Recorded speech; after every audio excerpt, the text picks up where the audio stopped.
Patriots, I have this update just in. Someone in my comments, thank you, asked me, how did Uncle Ron die? I have some answers. Now, this is where it gets a little crazy. He died last month. He was only 59 years old, very young. Some people are whirling around that he died of that same pneumonia that Kim Porter had.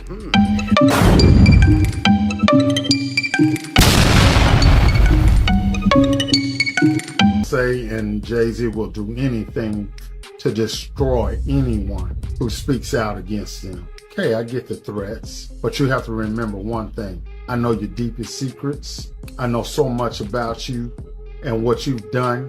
I know so much on how you got where you are, how you stepped on many people. Beyonce, how you guys ended Carrie Hilson's career because she said something about you. See, hardly nobody knows. But I'll say it, man. Yeah, Beyonce's on drugs. She been on them for a long time. And you keep her that way. Y'all wish it what you wish it to stay Uncle on Ron, top. who is best known as the former bodyguard of the iconic superstar Beyonce, has recently captured the attention of the TikTok community, rising to prominence as he courageously shared his personal truths and experiences. His revelations, which have sent shockwaves through the entertainment world, included startling allegations directed at some of the industry's biggest names, including JayZ, Beyonce herself, and the renowned music mogul P. Diddy. Among his most sensational claims was the assertion that Queen Bee was struggling with substance abuse issues, a statement that has left fans and followers reeling. However, the dramatic turn of events took an even more tragic twist when, less than 24 hours after his explosive declarations, a post appeared on his social media account purportedly written by his wife, announcing the untimely death of Uncle Ron. This shocking announcement has left many in a state of disbelief as they grapple with the sudden loss of a figure who had just begun to share his story with the world. The combination of his bold claims and his sudden passing has sparked a whirlwind of speculation and discussion across social media platforms. As fans and followers seek to make sense of this heartbreaking situation, fans seem to think that JayZ, Beyonce, and or P. Diddy might have had something to do with Uncle Ron's untimely death after he made these public allegations on TikTok. Yo, how are we just now finding out that Uncle Ron passed away? How did this stay out of the media? And how the hell hasn't this been plastered all over TikTok? TikTok, you disappointed me. This was posted from Uncle Ron's official TikTok page by his wife on September 13th. It is now October 23rd, and it is just now hitting the blog. If you take a moment to explore Uncle Ron's TikTok page, you'll notice a striking pattern in his activity. He was incredibly engaged with his followers, consistently posting content until approximately a month after his untimely passing. His vibrant presence on the platform seemed to resonate with many, capturing the essence of who he was. However, if you visit his page today, you might find something quite unsettling. It appears that someone has meticulously deleted all the comments that once filled his posts, as if there was some hidden truth that was deemed too sensitive for the public eye. This act of erasing the interactions and memories that his followers shared feels deeply peculiar, leaving an unsettling sense of mystery surrounding the circumstances of his death. It raises questions about why this digital erasure took place and what secrets might be lurking beneath the surface. The absence of those comments transforms his page into a hushed gallery shrouded in silence, where echoes of past conversations have been deliberately muted. Such a phenomenon is not only odd, but also evokes a sense of intrigue and concern for those who cherished Uncle Ron and the community he built online. JayZ and Puffy wanted Biggie killed. Bottom line, you don't have to believe me, believe the facts. Here's a man that wanted to leave Bad Boy. He wanted to do his own thing. He mentioned several times how he was tired of being used and abused, that he was bigger than Bad Boy itself. Somebody, and we ain't gonna call no more names, dangled a bogus contract in front of his face so he wouldn't leave the company. How I know I was there. Another thing, JayZ wanted him out of the industry, period, so he could take over and be the biggest hip-hop artist around. And I wonder who's the biggest hip-hop artist today. It's all business, folks.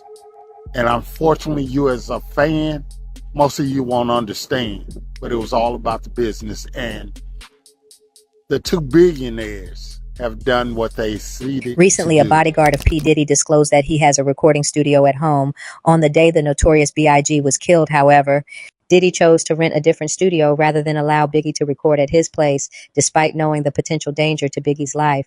This situation raises an unsettling question. Did P. Diddy order a hit on Biggie, as many fans believe, or was it simply a coincidence? Given their close friendship, it's puzzling why P. Diddy would prevent Biggie from recording at his home. This all seems quite suspicious. I would Puff rent studio time. Come on, man. Look, you gotta look at what people do, man. You know Pac just got killed. It ain't no kind of business Big was doing. Big couldn't even walk. He couldn't run. They was pushing him around in a wheelchair, brother. Why the hell would you rent studio time at LA for him to finish your album when in fact you got your own studio Daddy's house? Let's keep it a buck. Let's stop this bullshit, man. Let's stop doing these interviews, man, about this shit. Cause people ain't getting it. He did not want the beef with the Crips. Puff ain't want the beef with the Dog Pound, Snoop them or whatever. Big started that beef. You understand what I'm saying? Puff ain't want none of that beef. So what I'm gonna do is, y'all want the sheep? I'm gonna put them out the pasture. Catch them if you can. If you the wolf, if you got that wolf in you, catch them if you can. I was offered $30,000 to perform a hit on Biggie Smalls.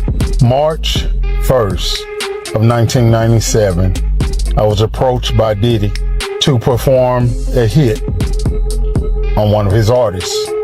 Finding out that he wanted all the rights to all his catalogs, I turned him down because I also found out that very night that Biggie had plans of leaving Bad Boy. Biggie should have never been in California to promote an album with a broken fibula bone, who can barely walk, to go to another studio when Diddy has his own studio in New York. Diddy is pure evil. He has a very nasty disposition. He treats everybody like crap. Every single employee he's ever had, he and his mother have looked down on them, belittled them, talked to them like they were the lowest scum on the earth, so he could always have his way. Amar, Muhammad, and Suge Knight, or Amir, they took the blame for something that was already getting ready to be in motion. It just happened at an earlier time, because on the 9th, Biggie was taken out. And I'm so glad to this day that I refused to do that. So under investigations and working and cooperating with FBI, my story is being told. There's so much more that we're going to talk about. Hey, this is everybody's Uncle Ron, and let me tell you this. Within the next couple of months, a whole lot of new stuff is going to surface. A whole lot of new names are going to come up that you guys were not aware of, including the bodyguards who were involved. You have to remember the personal assistants who were involved, who saw things. There were things that Jennifer Lopez saw that she may be even called upon, because a lot of stuff was tried to be swept under the rug, and unfortunately they saw things. So it's going to all come forward, and this is not a game. It's definitely not a game, and it's more serious than a lot of you are really aware of. We're getting the calls, we're getting personal information that's being told to us, as well as certain things that we've already spoke about and that we know and that we've already set on the table. I've even had the personal call to find out, hey man, how can we sweep this under the rug? We can't sweep it under the rug, man. It's done. It's a done deal. Here we go again. We can't discuss Diddy without mentioning Jennifer Lopez, famously known as Jenny from the Block. The two dated for a time, and some believe Jennifer knows more about their relationship than she has publicly admitted. On the night of December 27th, 1999, Sean P. Diddy Combs, his then-girlfriend Jennifer Lopez, and rapper Shine, Jamal Barrow, were at Club New York in Manhattan. An argument broke out, resulting in gunfire inside the crowded nightclub. The shooting left 3 people injured, but fortunately no one was killed. As chaos erupted, patrons scrambled for safety, and Combs, Lopez, and Shine fled the scene in their vehicle. Police stopped their SUV shortly thereafter and discovered a stolen gun inside. This incident led to a highly publicized trial in which Shine was convicted of assault, reckless endangerment, and gun possession, resulting in a 10-year prison sentence. Combs faced charges for gun possession and bribery as he was accused of offering his driver money to claim ownership of the weapon.